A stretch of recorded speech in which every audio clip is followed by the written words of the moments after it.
ओम नमः शिवाय। श्री शिव महापुराण कोटि रुद्र संहिता अध्याय 277। नर्मदा एवं नंदिकेश्वर के महात्म्य कथन के प्रसंग में ब्राह्मणी की स्वर्ग प्राप्ति का वर्णन। सूची बोले, हे ऋषियों, वहाँ पर आंगन में एक उत्तम गाय बंधी थी। रात को जब बाहर गया हुआ गृहपति ब्राह्मण आया, तब वे मुनीश्वरों गाय को बिना दूही हुई आंगन में स्थित देख करके खिन्न हो उसे दूहने की इच्छा से अपने पत्नी से कहा, हे प्रिय, तुमने अभी तक गाय नहीं दुही।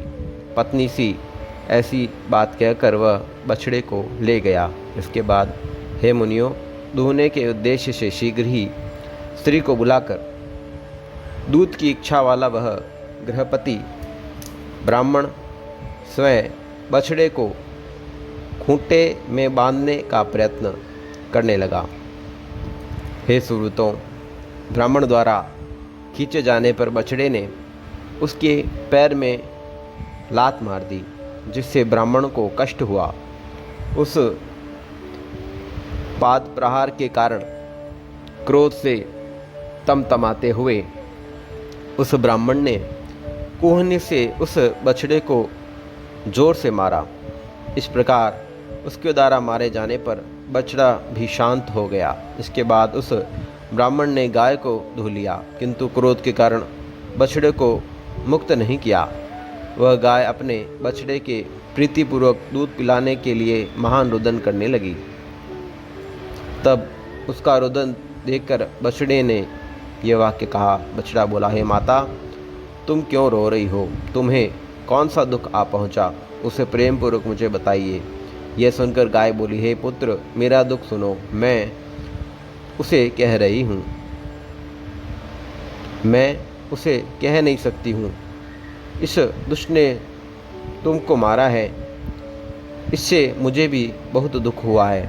सूत जी बोले, अपनी माता की यह बात सुनकर प्रारब्ध को संतुष्ट उस बछड़े ने अपनी माता को समझाते हुए कहा, हे माता, क्या किया जाए और कहाँ जाया जाए, क्योंकि हम सभी कर्म के बंधन में बंधे हुए हैं। इसलिए पूर्व में जैसा कर्म किया है उसी का इस समय भोगना पड़ रहा है। प्राणी हंसते हुए तो कर्म करता है और रोते हुए उसका फल भोगता है। कोई किसी को न सुख देने वाला है और न ही किसी को दुख देने वाला है।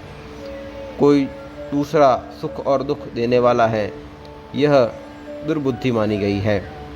मैं ही करता हूँ, यह मिथ्या ज्ञान कहा जाता है। प्राणी को अपने कर्मों से दुख होता है और उसी कर्म से भी सुख, इसलिए कर्म की पूजा होती है। सब कुछ कर्म में ही स्थित है। हे माता, तुम, मैं और ये जीव आदि जो भी है, वे सब कर्म के बंधन में बंधे हुए हैं। इसलिए तुम किसी प्रकार का सोच मत करो। सूत जी बोले, इस प्रकार अपने पुत्र के ज्ञानपूर्वक वचन को सुनकर पुत्र शोक से युक्त दुखित उस गाय ने यह कहा। गाय बोली, हे वत्स, मैं सब जानती हूँ कि सभी प्राणी कर्म के अधीन हैं, किंतु मोह से ग्रस्त होने के कारण मैं बारंबार दुख प्राप्त कर रही हूँ। मैंने तुम्हारा ममतावश बहुत रुदन भी किया, किंतु तब भी दुख शांत नहीं हो रहा। यह बात सुनकर बछड़े ने माता से कहा। बछड़ा बोला, यदि तुम ऐसा जानती हो तो फिर रोना कैसा? कुछ भी करके उसका भोग करना ही पड़ता है, अतः अब दुख छोड़ो। सूत जी बोले, पुत्र की यह बात सुनकर उसकी माता बहुत दुखित हुई। उसके बाद लंबी सांस लेकर गाय ने बछड़े से यह वचन कहा। गाय बोली, हे पुत्र, मेरा दुख तो तभी दूर होगा जब वैसा ही दुख इस ब्राह्मण को भी होगा। यह मैं सत्य कह रही हूँ। हे पुत्र, मैं प्रातःकाल उसे अवश्य ही दोनों सिंगों से मारूंगी और तब घायल होने पर उसके प्राण अवश्य छूट जाएंगे, इसमें संशय नहीं है। बछड़ा बोला, हे माता, तुमने पूर्व जन्म में जो कर्म किया है उसका फल इस समय भोग रही हो। अब इस ब्रह्म हत्या का फल किस प्रकार भोगोगी?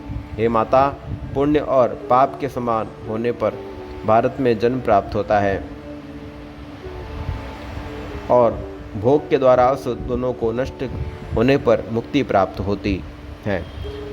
कभी कभी कर्म के द्वारा कर्म का नाश हो जाता है तो कभी वह कर्म भोग का भी कारण बनता है। इसलिए तुम पुनः इस प्रकार का कर्म करने के लिए तत्पर हो।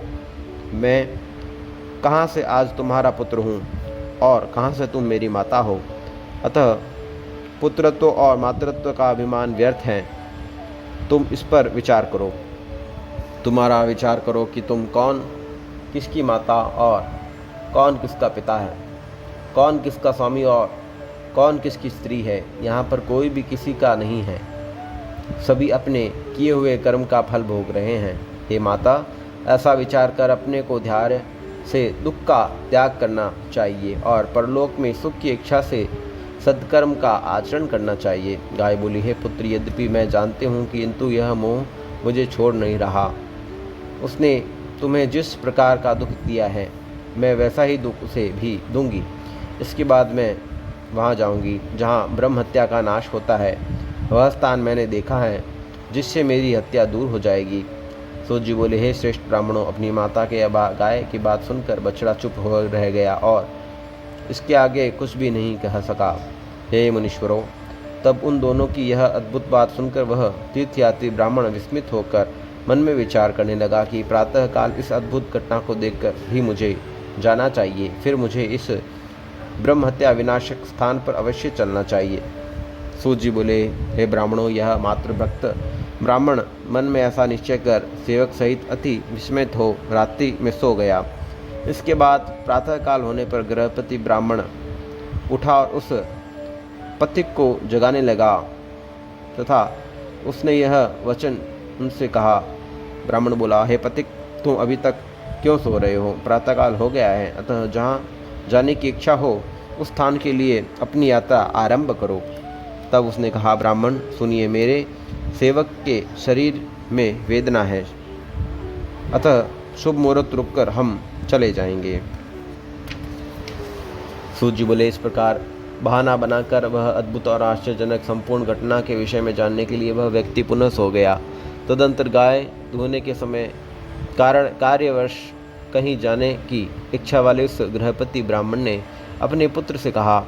पिता बोला, हे पुत्र, तुम कार्यवश फिर कहीं अन्यत्र जा रहा हूँ, तुम सावधानीपूर्वक अपनी इस गाय को दुह लेना।